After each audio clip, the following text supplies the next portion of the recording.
हम लोग स्टार्ट करने जा रहे हैं एसएनए के प्रैक्टिकल्स की तैयारी। तो जो फर्स्ट टॉपिक है वो हम लोग समझेंगे लेंस के बारे में। ठीक है, सिस्को पर हमने बहुत सारे टॉपिक कवर करने हैं। उसके बाद हम लोग रेड हैट की तरफ जाएंगे और जो परफॉर्मिंग होगी उसके ऊपर करेंगे। ठीक है, ज़्यादा काम सिस्को के ऊपर ही है। तो सबसे पहले अगर लैन को हम लोगों ने परफॉर्म करना तो हमें पता होना चाहिए लैन है क्या। ये लोकल एरिया नेटवर्क है। छोटा छोटा करके मैंने ना इसकी एक्सप्लेनेशन यहाँ लिखी है ताकि आपको जल्दी से इसका ओवरव्यू दे के ना तो इसके प्रैक्टिकल की तरफ जाएं। इस तरह आपकी थ्योरी भी हो जाएगी, साथ साथ ही आपका प्रैक्टिकल भी हो जाएगा इन टॉपिक से रिलेटेड। तो बाकी जो आउटलाइन थ्योरी की आउटलाइन है उसमें से फिर थोड़े ही टॉपिक पढ़ने पड़ेंगे। अच्छा, सबसे पहले हमारे पास है understanding LAN local area network. Introduction अगर इसका देखें हम लोग तो इसकी डेफिनेशन है LAN stand for local area networks.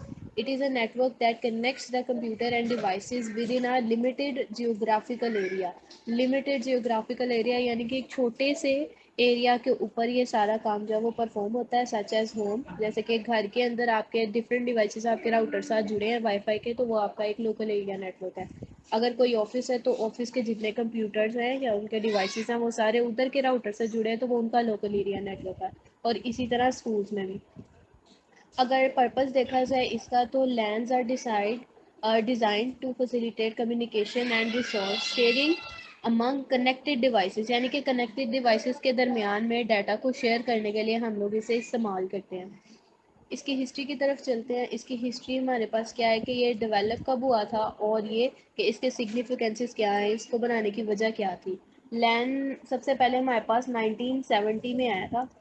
एक मिनट, 1970s में ये आया था और 1980s के दरमियान में ये तकरीबन प्रॉपरली इम्प्लीमेंट हुआ था with technologies like Ethernet becoming popular in 1980s, और 1980s में ये ज़्यादा पॉपुलर हो गया था। और अगर इसके सिग्निफिकेंसेस देखें तो LANs revolutionised computing by enabling multiple devices to share resources and communicate efficiently within a small area.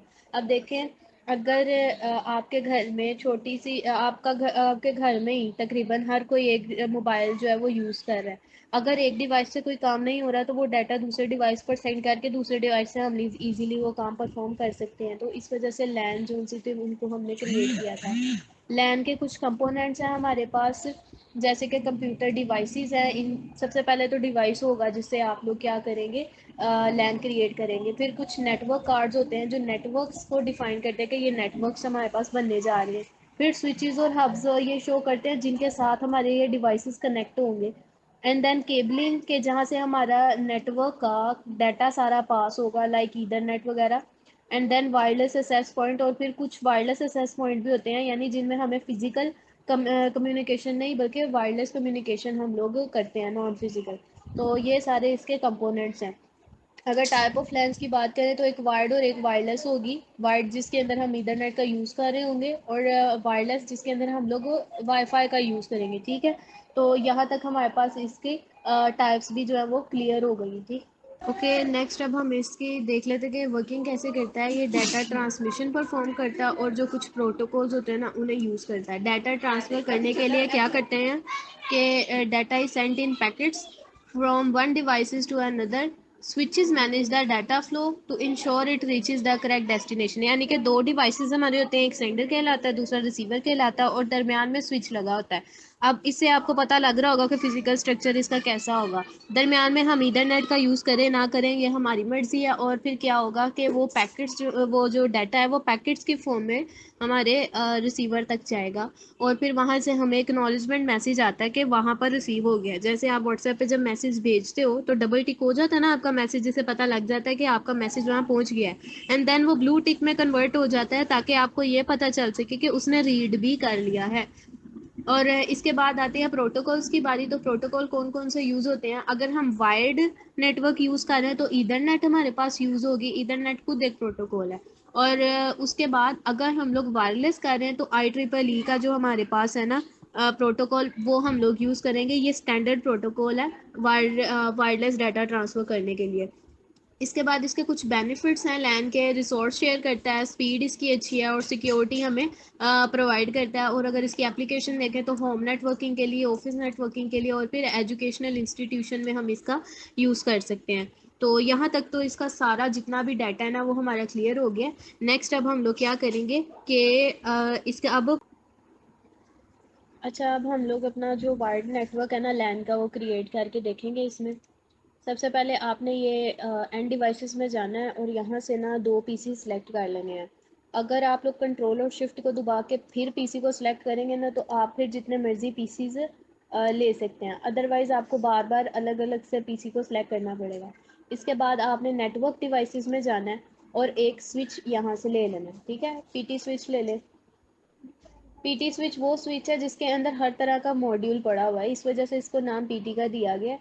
अब इसके बाद आपके पास ये कनेक्शंस हैं, तो कनेक्शन के अंदर जाके आपने कॉपर स्ट्रेट वायर लेनी है। बेसिकली ये ईथरनेट का ही काम करेगी। यहाँ से फास्ट ईथरनेट को सिलेक्ट करना है और यहाँ से 01 पोर्ट को सिलेक्ट कर लेना है, ठीक है। फिर अगेन ये देखें, अब मुझे ऐसे बार बार करना पड़ रहा है ना, अगर मैं कंट्रोल शिफ्ट के साथ करती तो मुझे ऐसा ना करना पड़ता। यहाँ से इसे भी सिलेक्ट करके हमने अटैच कर लिया। अब ये हो गया हमारा कनेक्शन जो है कंप्लीट। लेकिन अभी हम लोग इनको आपस में कम्युनिकेट नहीं करवा सकते, क्योंकि ना तो इसे ये पता है कि ये कौन सा पीसी है और ना ही हमें ये पता है कि इस वाले रिसीवर साइड को पता है कि सेंडर साइड कौन सी है। यानी कि दोनों का अपना अपना कोई नेम होगा तो ही वो आपस में कम्युनिकेट कर सकेंगे ना। तो ये देखें, ये हमारे पास F0 से F1 पर अटैच था और इस पर भी थोड़ी देर रखें या क्लिक करें तो 1 1 से 0 पर अटैच है ये। अब इनको हम एक आईपी असाइन कर देते हैं। डेस्कटॉप पे जाना है, पीसी को सिलेक्ट किया, डेस्कटॉप पर गए और यहाँ पर आके हमने आईपी असाइन करना है 10.0.0.1। ये मैंने इसे आईपी असाइन किया और जब सबनेट मास्क पे मैं क्लिक करूँगी तो वो खुद ब खुद यहाँ पर आ जाएगा। अब इसी तरह का मैं एक आईपी दूसरे पीसी को भी असाइन करने जा रही हूँ। ये डेस्कटॉप आईपी और उसके बाद यहाँ पर हम लोग आईपी देंगे 10.0.0.2। पहले हमने 1 दिया था, यहाँ पर 2 दिया था। इससे आपको आइडिया हो रहा होगा कि घर के जितने भी डिवाइसेस राउटर के साथ कनेक्ट होते हैं ना उनमें भी इसी तरह लास्ट से वो नंबर चेंज कर देते हैं और वो एक ही नेटवर्क होता है। लाइक अगर आपका मोबाइल जो है वो 1.1 पर है तो आपका जो सा कंप्यूटर होगा वो .2 पर होगा, आपका जो एलसीडी है वो .3 पर होगी। इस तरह से करके ये डिवीजन हुई होती है। अब यहाँ पर भी आईपी साइन हो गया और इस जगह पर भी आईपी साइन हो गया। तो ये हमारा एक नेटवर्क कंप्लीट हो गया, क्योंकि हमारे पास कंप्यूटर भी है, कनेक्शन भी है और फिर नेटवर्किंग डिवाइस भी है।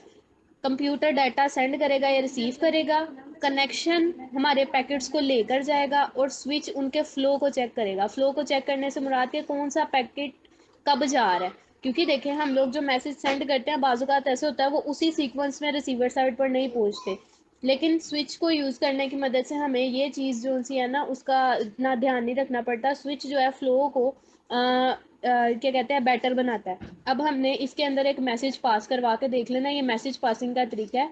यहाँ पर मैंने मैसेज इसे और इसे दिया है, यानी कि ये मैं बता रही हूँ कि ये सेंडर साइड है और ये रिसीवर साइड है। यहाँ पर आपको ये छोटा सा ब्लॉक नज़र आ रहा होगा, इसको आपने सेलेक्ट कर लेना है। ये देखें,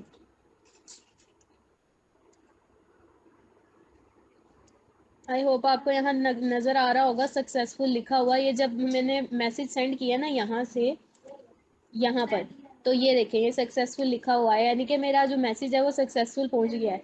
लेकिन अगर आप दूसरे मेथड से देखना चाहती हैं तो कैसे करेंगे, सिमुलेशन में जाएंगे।